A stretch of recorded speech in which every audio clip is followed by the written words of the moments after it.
ये सारी चीज़ें जो हैं वो इस इन्वर्टर को दूसरे जो मार्केट के इन्वर्टर्स हैं इस रेंज के, इस कैटेगरी के, उससे मुमताज़ करती हैं।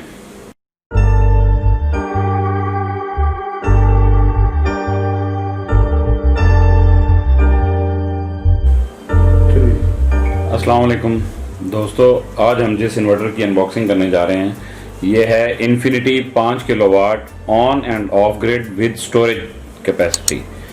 तो ये इन्वर्टर जो है ये स्टोरेज भी करता है साथ, और आप इसको ऑन ग्रिड भी यूज़ कर सकते हैं, ऑफ ग्रिड भी यूज़ कर सकते हैं। और इसके बड़े अच्छे फीचर हैं। एक नई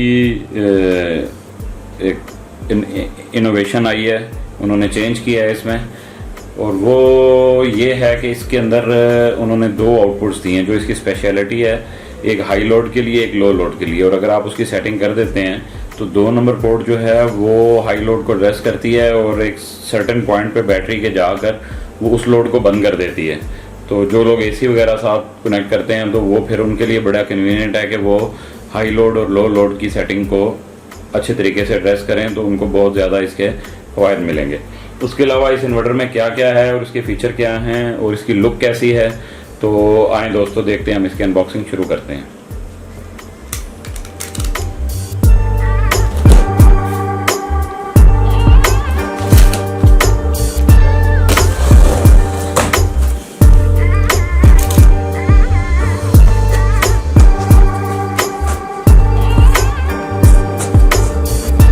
ये देखें, ये टेस्ला के अपने कलर में है।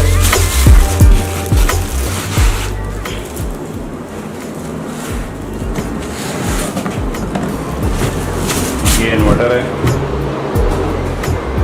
और इसके बॉक्स में सिर्फ एक यूज़र मैनुअल थी छोटी सी, और कोई ख़ास एक्सेसरीज इन्होंने साथ नहीं दी।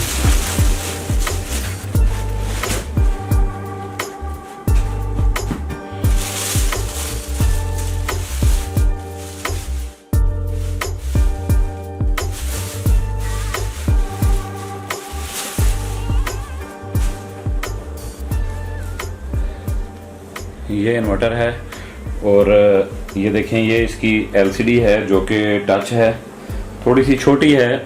ये अगर थोड़ी सी बड़ी होती तो उसका ज़्यादा फ़ायदा होता, मगर ये है कि ठीक है, नई इनोवेशन है, कलर एलसीडी है, और ये टेस्ला ने अच्छी एक इम्प्रूवमेंट की है।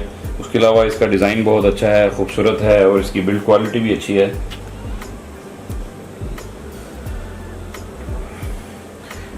और अब हम नीचे की तरफ से देखते हैं।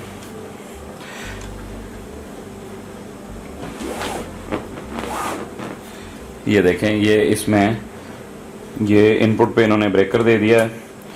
उसके अलावा एसी इनपुट है, एसी आउटपुट 1 है और एसी आउटपुट 2 है। इसका मतलब ये है कि एसी आउटपुट 1 जो है ये लो लोड के लिए है, जो हम नॉर्मल फ़ैन, लाइट्स और इस तरह का लोड है वो हम यहाँ पे कनेक्ट करेंगे। और जो एयर कंडीशनिंग का लोड या कोई इस टाइप का हैवी लोड है जो हम चाहते हैं कि बैटरी पे ज़्यादा ना चले, जब सोलर मौजूद है तो चले, और अगर शॉर्ट टाइम के लिए लाइट जाती है तो वो बैटरी पे चले, लेकिन एक सर्टेन पॉइंट से नीचे जब बैटरी जाए तो वो लोड बंद हो जाए, बाकी लोड चलता रहे, ताकि लंबी लोड शेडिंग में या किसी फॉल्ट की सूरत में ये जो सिस्टम है ये लॉन्ग बैकअप पे चले। और इसमें ये देखें, ये पीवी इनपुट, उसके बाद ये डीसी इनपुट, और इसके कनेक्टर्स बड़े अच्छे लगाए इन्होंने। ये वायर इसके अंदर अच्छी तरह ग्रिप होके चली जाती है, और ये ऑन ऑफ बटन है इसका। और इसमें इन्होंने ये फिल्टर्स दिए हैं, तो ये फ़िल्टर जो हैं ये बड़ा अच्छा काम करते हैं। ये VM2 में भी आते थे। उसके बाद इसमें इन्होंने दिए हैं, डस्टी एरिया है, पाकिस्तान में बहुत ज़्यादा डस्ट होती है, मिट्टी की वजह से इन्वर्टर्स ख़राब होते हैं जब डस्ट जाती है अंदर, और उसके बाद मॉइस्चर जाता है तो ये इन्वर्टर डैमेज हो जाते हैं। तो ये फ़िल्टर जो है इनकी सफाई करनी चाहिए हर 10-15 दिन के बाद खोल के। ये ऊपर 2 स्क्रू लगे हुए हैं, ये एक स्क्रू इन्होंने दिया हुआ है, इसको ये यहाँ से खुल जाता है, खोल के इसकी सफाई करके इसको दोबारा बंद किया जा सकता है। अब देखते हैं इसकी स्पेसिफिकेशंस की तरफ कि इस इन्वर्टर की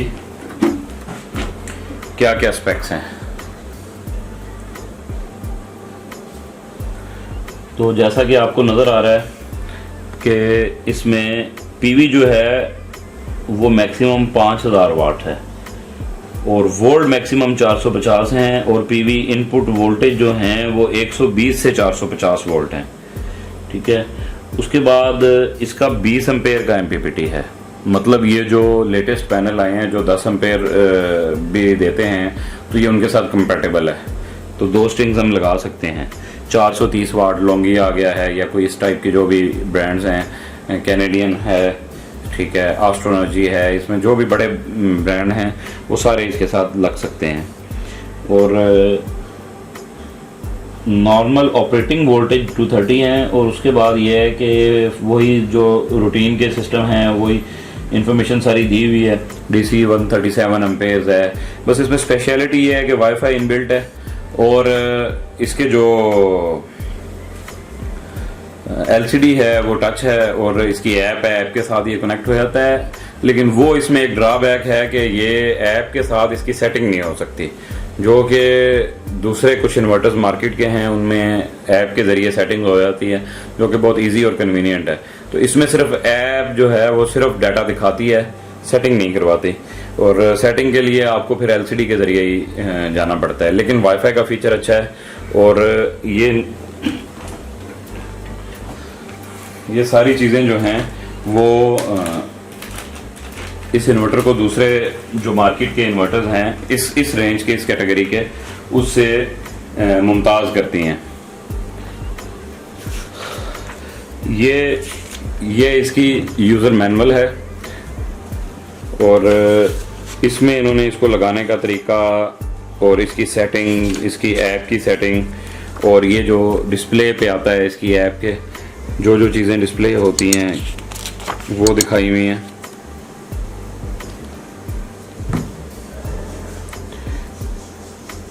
डेली की कितनी प्रोडक्शन है, क्योंकि ये ऑन ग्रिड और ऑफ ग्रिड दोनों चल जाता है। तो जब आप ऑन ग्रिड मोड में चलाते हैं तो ये ऐप पे आपको सारा दिखा रहा होता है कि कितने यूनिट जनरेट किए, इसकी पावर क्या है और इसकी डेट वगैरह की सेटिंग और हर चीज़ जो है वो आप करके और ये सारा डाटा देख सकते हैं।